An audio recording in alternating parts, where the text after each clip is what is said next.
वेदों को अपौरुषेय बोला गया है और आप कहते हैं कि वेद पुरुषों ने लिखे हैं। मैं पहले एक डिस्क्लेमर देना चाहता हूं कि जो लोग बचपन में किसी शब्द का कोई अर्थ जान करके आज तक भी उसे ही पकड़ के आगे बढ़ रहे हैं, उनसे एक निवेदन है कि आप अपने शब्दों के जाने हुए अर्थों पे थोड़ा डाउट कीजिए, क्योंकि अगर आप वही अर्थ पकड़ के बैठे रहेंगे तो आपको उतना ही लाभ मिलेगा जितना आज तक मिला है। पुरुष वो होता है जो कहता है कि मैं हूं। पुरुष वो है जो कहता है मैं पैदा हुआ हूं।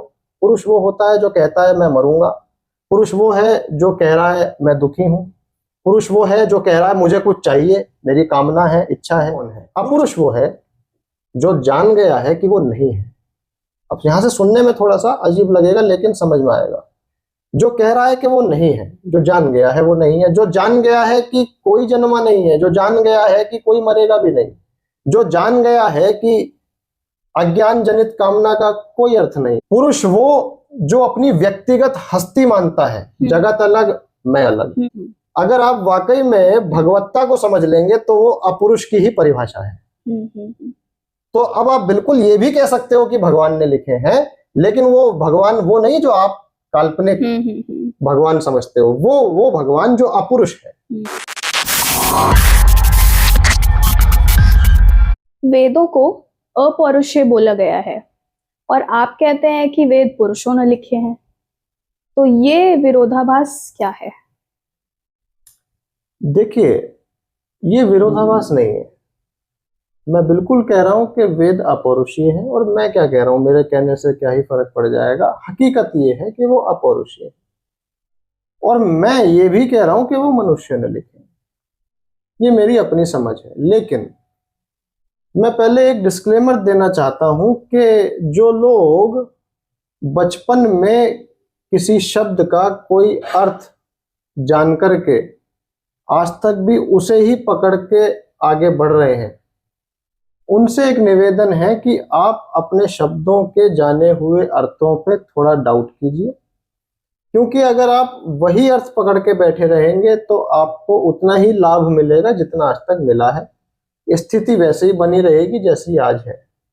तो अगर आप ये कह रहे हैं कि अपौरुषीय का मतलब ये है कि मानव ने नहीं लिखे, मनुष्यों ने नहीं लिखे, और ईश्वर ने लिख के भेज दिए थे, या ईश्वर ने सुना दिए थे और किसी ने सुन लिए थे, या ईश्वर ने किताबें ही आसमान से टपका दी थी, तो ये सब बहुत बचकानी और बेवकूफ़ी वाली बात है। आलस की बात है कि हम पढ़ना तो जानते नहीं, चाहते नहीं कि अध्ययन करके कुछ हासिल कर लें, बस किसी ने बता दिया और हम बस सुन करके आगे बढ़े जा रहे हैं। तो अगर आप पढ़ेंगे तो सब कुछ समझ में आ जाएगा कि अपौरुषीय का मतलब क्या होता है।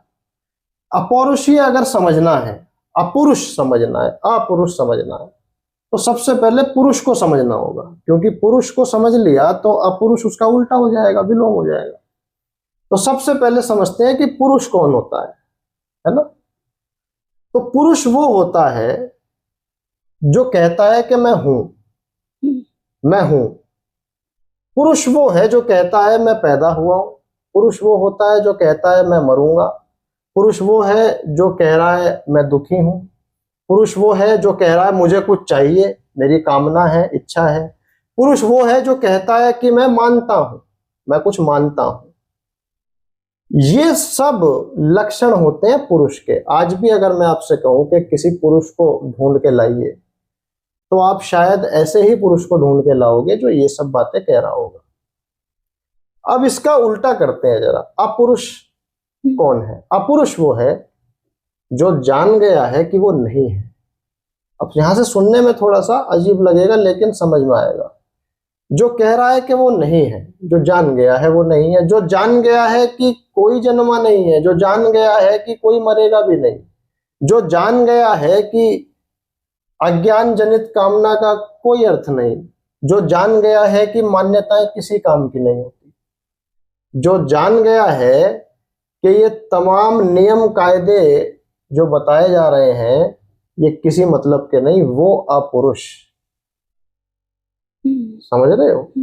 पुरुष वो जो अपनी व्यक्तिगत हस्ती मानता है, जगत अलग मैं अलग।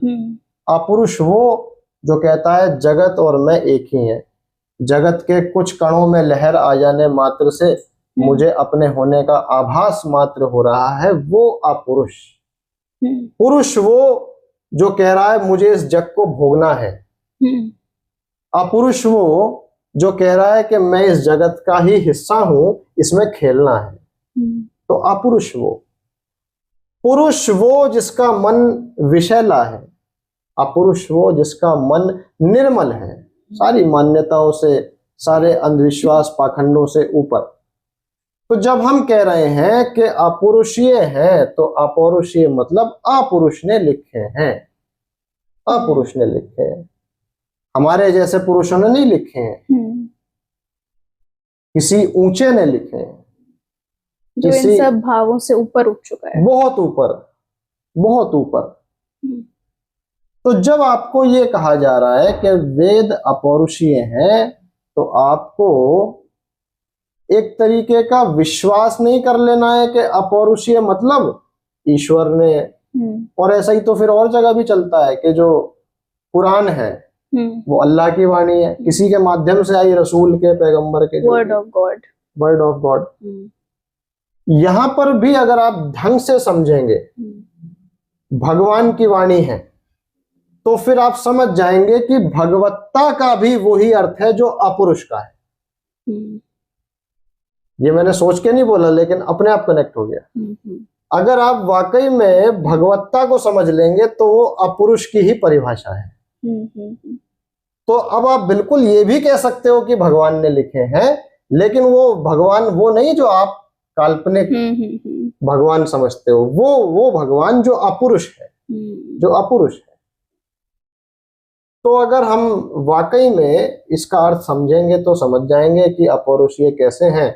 और अगर यही मान के चलते रहेंगे कि ये तो इतनी ऊंची बात है कि मानव लिख ही नहीं सकता था, तो किसी ईश्वर के नाम पे इनका प्रचार कर दो, तो कोई लाभ होने वाला नहीं।